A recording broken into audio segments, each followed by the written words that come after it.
High all, வணக்கம். Welcome to my channel.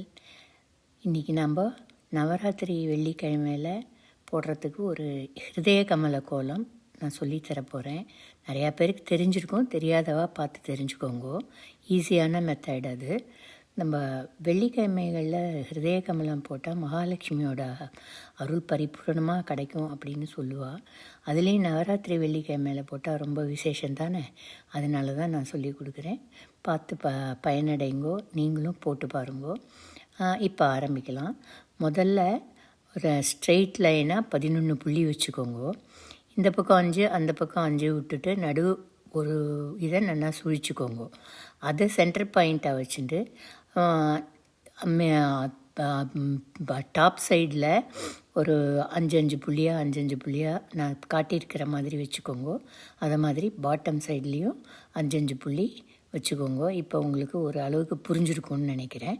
இப்போ நம்ம எப்படி எல்லா புள்ளிகளையும் ஜாயின் பண்ணுறதுங்கிறத பார்க்கலாம்.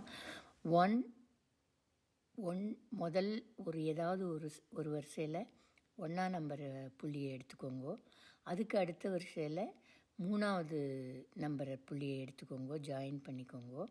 அடுத்தது 5, அடுத்த வரிசையில் 5, அடுத்த வரிசையில் 2, அடுத்தது 4. அதாவது 1, 3, 5, 2, 4 இந்த கவுண்டிங்கில் அடுத்தடுத்த வரிசையில் ஜாயின் பண்ணிகிட்டே போனேன்னா கரெக்டாக எல்லாம் கம்ப்ளீட் ஆகி கடைசியில் எங்கே ஆரம்பித்தோமோ அங்கே வந்து முடிஞ்சிடும்.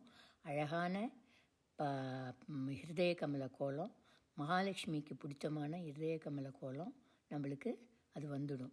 அதை நீங்கள் வந்து பல தடவை ப்ராக்டிஸ் பண்ணிக்கோங்க. இந்த நம்பர் ஞாபகம் வச்சுருந்தாங்கன்னா போகிறோம், ரொம்ப ஈஸி. 1, 3, 5, 2, 4. அதாவது 1ஆம் நம்பர் ஒரு வரிசையில், அடுத்த வரிசையில் 3ஆம் நம்பர், அடுத்த வரிசையில் 5ஆம் நம்பர், அடுத்த வரிசையில் 2ஆம் நம்பர், அடுத்த வரிசையில் 4ஆம் நம்பர், எகெயின் 1.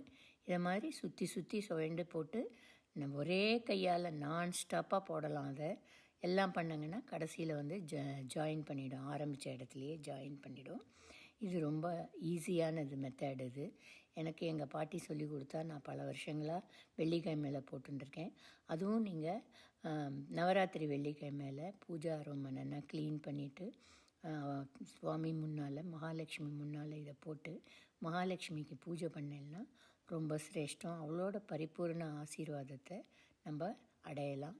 நீங்கள் எல்லோரும் இதை நம்பி பிடிச்சி ஏற்றுப்பேன்னு நினைக்கிறேன். தேங்க்யூ.